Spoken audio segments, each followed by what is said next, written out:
Serius? Halo Sobat Serius, selamat datang kembali di kanal yang nggak cuma ngajak mikir, tapi juga ngajak kalian memahami hidup. Di era sekarang, kita hidup dalam dunia yang bergerak cepat, penuh distraksi, dan seringkali membingungkan.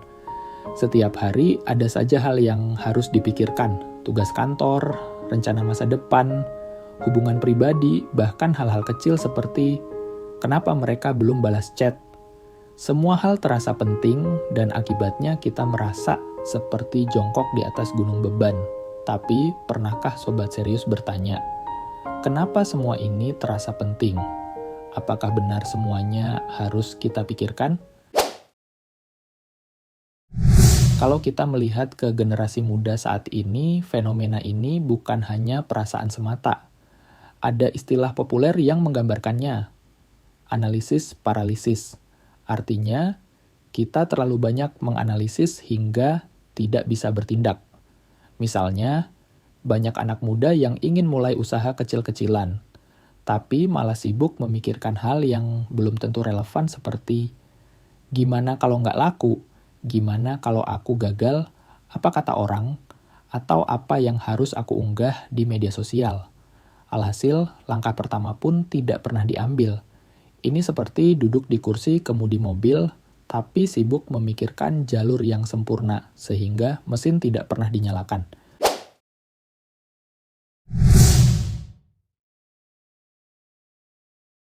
Kita juga perlu menyadari bahwa teknologi punya peran besar dalam kekacauan ini.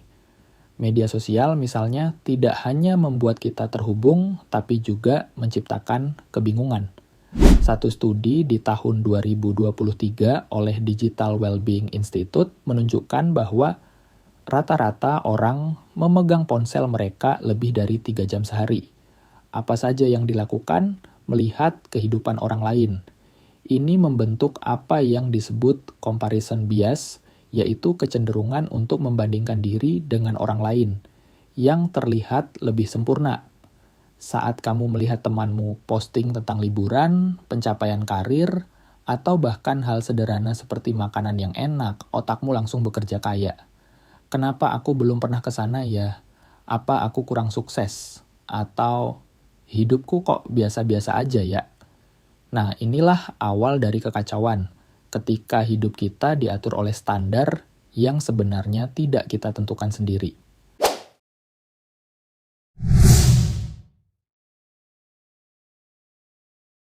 Sekarang, mari kita lihat dari sudut pandang filsafat dari seorang filsuf yang sudah seringkali kita bicarakan di beberapa video kita, yaitu Jean-Paul Sartre, seorang filsuf eksistensialis, pernah berkata bahwa kita adalah makhluk yang dikutuk untuk bebas.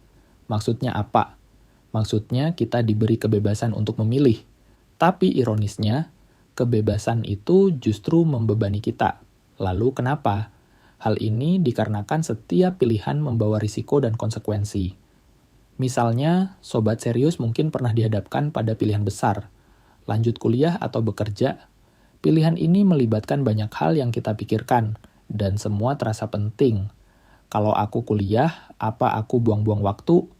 Atau, kalau aku kerja, apa aku bisa sukses tanpa gelar? Hingga muncul pemikiran kira-kira, apa kata orang tuaku?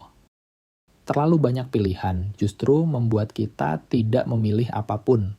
Ini disebut sebagai decision fatigue, kelelahan karena terlalu sering mengambil keputusan.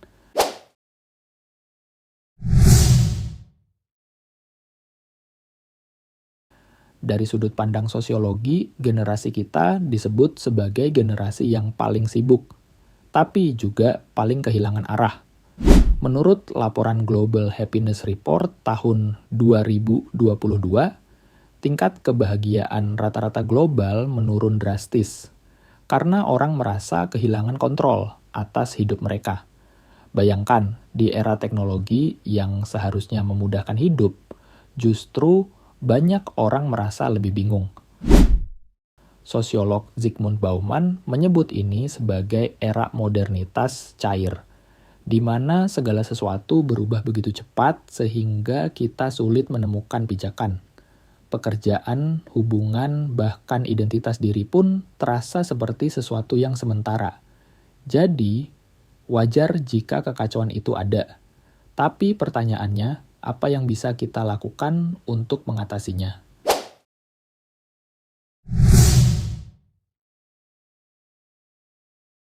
Ada konsep menarik dari filsafat Jepang yang disebut wabi-sabi, yang berarti menemukan keindahan dalam ketidaksempurnaan. Ini mengajarkan kita untuk menerima hidup apa adanya, tanpa perlu memikirkan hal-hal yang tidak bisa kita kendalikan. Dalam konteks kehidupan sehari-hari, ini berarti kita harus belajar untuk memilah.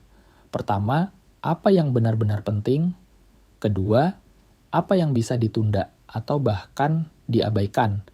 Ketika kita mulai menyederhanakan pikiran, kita akan menemukan bahwa hidup sebenarnya tidak serumit itu. Kadang cukup duduk diam dan menikmati secangkir kopi saja sudah membuat hidup terasa bermakna. Jadi, sobat serius, hidup tidak selalu tentang melakukan segalanya. Kadang hidup hanya tentang memilih satu hal yang penting dan melakukannya dengan sepenuh hati. Sisanya, biarkan berlalu. Seperti yang pernah dikatakan oleh Marcus Aurelius, kaisar dan filsuf Romawi. Kebahagiaan hidupmu tergantung pada kualitas pikiranmu. Maka hari ini, yuk kita belajar memilah. Karena di tengah kekacauan, hanya fokus yang bisa menjadi penuntun kita menuju hidup yang lebih tenang dan bermakna. Terima kasih sudah menonton sampai akhir, Sobat Serius. Kalau kalian punya cerita atau pengalaman tentang bagaimana kalian menghadapi kekacauan hidup, tulis di kolom komentar ya. Jangan lupa like, share, dan subscribe biar kita bisa terus belajar dan tumbuh bersama. Sampai jumpa di episode berikutnya, dan tetap fokus di tengah dunia yang penuh distraksi ini. Dan ingat, hidup yang baik bukanlah hidup tanpa masalah, tapi hidup yang fokus pada masalah yang benar.